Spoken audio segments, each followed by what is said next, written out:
السلام علیکم ورحمۃ اللہ وبرکاتہ۔ کیسے ہیں سامعین؟ امید ہے کہ خیریت سے ہوں گے۔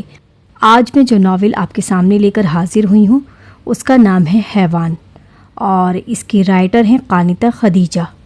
تو چلیے بنا دیری کے اس کو پڑھنا اسٹارٹ کرتے ہیں۔ آخری پہر، جنوری کے اوائل دن، سردی اپنے عروج پر تھی۔ سرسراتی ہوائیں کسی بھی زیرو کو حواس سلب کرنے کو کافی تھی۔ ایسے میں وہ ہوڈی پہنے، چہروں کو چھپائے، درخت کی اوٹ میں چھپے سامنے گھر پر نظریں گاڑے بیٹھا تھا۔ اس کا شکار کس قدر قریب تھا اس کی آنکھیں ایک خاص احساس سے چمک اٹھیں۔ شاخوں سے لٹکتا وہ کمرے سے ملحق بالکنی میں داخل ہوا۔ بالکنی کا دروازہ اس نے دھیرے سے واہ کرنا چاہا۔ جب دروازہ کھل گیا، اس کے چہرے پر شیطانی مسکراہٹ گہری ہوئی۔ می ایمر انوسینٹ، میری معصوم محبت، وہ بڑبڑایا۔ کمرے میں داخل ہوتے ہی اس کی نظر سامنے بیڈ پر لیٹے اس مجسمے پر گئی جس نے اسے دن رات بے چین کیے رکھا تھا۔ شیر کسی چال چلتا وہ دھیرے دھیرے اس کے قریب آیا۔ وہ غور سے اس خوبصورت چہرے کو دیکھنے لگا جس نے اسے اپنا دیوانہ بنا لیا تھا۔ وہ چہرہ اس وقت بھوری زلفوں کے حالے میں چھپا ہوا تھا۔ اسے یہ زلفیں اپنی رقیب محسوس ہوئی۔ اس کے بیڈ کے پاس بیٹھتے اس شخص نے اس کے چہرے پر ہلکی پھونک ماری، جس سے اس کی زلفیں اس کے چہرے سے ذرا سی پیچھے ہوئیں اور بیڈ پر لیٹے وجود میں جنبش ہوئی۔ اس وجود کے چہرے پر پسینے کی ہلکی ہلکی بوندیں نمایاں ہونی شروع ہو گئیں۔ ٹو ایکسٹرانو می ویڈا، میں نے تمہیں یاد کیا میری زندگی۔ بیڈ پر لیٹے وجود نے کانپنا شروع کر دیا۔ یقیناً وہ اس کی آواز پہچان چکی تھی۔ پرونوٹو سیراس پیٹر ڈی می ویڈا، بہت جلد میں تمہیں اپنی زندگی میں شامل کر لوں گا۔ وہ ہلکی سی مسکان لیے اسپینی زبان میں اس کے کانوں میں سیسا انڈیلنے لگا۔ بیڈ پر لیٹے وجود کی آنکھوں سے گرم سیال بہنا شروع ہو گیا۔ جسم جھٹکے کھانے لگا، وہ کانپنے لگی، مگر آنکھیں ہنوز بند رہیں۔ شاید وہ وجود اس کو ایک برا خواب سمجھ رہا تھا، مگر اب کی بار یہ خواب نہیں حقیقت تھی، ایک تلخ حقیقت جو بہت جلد اس کی زندگی کو دوبارہ ویران کرنے والی تھی۔ ایک نظر اس کانپتے وجود پر ڈال کر وہ جیسی چال سے اندر آیا ویسے ہی باہر چل دیا۔ وہ اب پرسکون ہو چکا تھا، جبکہ پیچھے لیٹا وجود ایک بار پھر خاموشی سے آنسو بہائے اپنے اوپر بیتنے والی قیامت کا سوگ منا رہا تھا۔ فجر کا وقت، آسمان پر ہلکا اندھیرا چھایا ہوا تھا۔ دور کہیں ابھی بھی فجر کی اذانیں ہو رہی تھیں۔ سفید شلوار قمیص زیب تن کیے، سر پہ ٹوپی لیے، 6 فٹ اور 4 انچ کا قد، ہلکا گندمی رنگ اور چہرے پر بڑے شیو، وہ رکوع میں تھا، آنکھیں بند، آس پاس سے بے خبر۔ اس کا پورا وجود خدا کی عبادت میں مصروف تھا۔ سلام پھیرتے ہی بنا دعا مانگے اس نے جائے نماز اپنی جگہ پر رکھ دی۔ اب وہ ڈریسنگ کے سامنے آ کھڑا ہوا۔ کالی سیاہ آنکھیں اوپر اٹھیں۔ غور سے خود کو آئینے میں دیکھنے کے بعد ایک پراسرار سی مسکراہٹ اس کے چہرے پر آ گئی۔ کالی سرد آنکھیں عجیب سی چمک لیے ہوئے تھیں۔ اپنا ٹریک سوٹ اٹھائے وہ واش روم کی جانب چل دیا۔ کانوں میں ہینڈ فری سیٹ کیے، اسے موبائل سے کنیکٹ کیے وہ پارک کی طرف نکل گیا۔ پارک میں آئے اس نے دوڑنا شروع کر دیا۔ اس کی ہینڈ فری کا والیوم اتنا اونچا تھا کہ آس پاس موجود لوگوں کو اس سے الجھن ہونے لگی۔ سپاٹ چہرہ لیے وہ سب سے بے خبر ٹریک پر دوڑ رہا تھا۔ اس کے بائیں کان کے پیچھے سے لے کر گردن کی سائڈ تک ایک بہت بڑا ٹیٹو بنا ہوا تھا۔ وائلڈ لائف، یہ لفظ اس ٹیٹو میں لکھا ہوا تھا۔ عجیب سا ٹیٹو مگر پرکشش۔ اچانک وہ اپنے راستے میں رکا۔ اپنے اوپر پڑنے والی نظروں کی تپش بہت اچھے سے محسوس کر سکتا تھا۔ وہ بائیں جانب منہ ہلکا سا موڑا تو ایک ماڈرن مگر کم عمر لڑکی سے نظروں کا ٹکراؤ ہوا۔ سلیو لیس ٹاپ اور گھٹنوں تک آتا ٹراؤزر، ڈیپ ریڈ لپسٹک، آنکھوں میں لگائے ہرے لینس، بلا شبہ وہ بے حد حسین تھی۔ وہ لڑکی یہاں کیا کر رہی تھی اسے اچھے سے معلوم تھا۔ پچھلے 1 ہفتے سے وہ لڑکی اسے خود کی طرف اٹریکٹ کرنے کے جتن میں تھی۔ اس لڑکی کی عمر 19-20 سال سے زیادہ نہ تھی، جبکہ مقابل کی عمر 32 سال تھی۔ بلا شبہ تم بہت حسین ہو، مگر اس حسن کی زندگی بہت کم ہے۔ اس کے سامنے آتے وہ اپنی کالی سحر انگیز آنکھیں اس کی ہری آنکھوں میں گاڑی اسپینی زبان میں بولا۔ اس کے الفاظ مقابل کی خاک پر لینا پڑی، مگر اس کا لہجہ مقابل تو کتنی دیر اس آواز کے سحر میں کھوئی رہی۔ ایسا جادو تھا اس آواز، ایسا سحر تھا، سامنے کھڑی لڑکی پر اس کی زبان کا جادو چل گیا تھا۔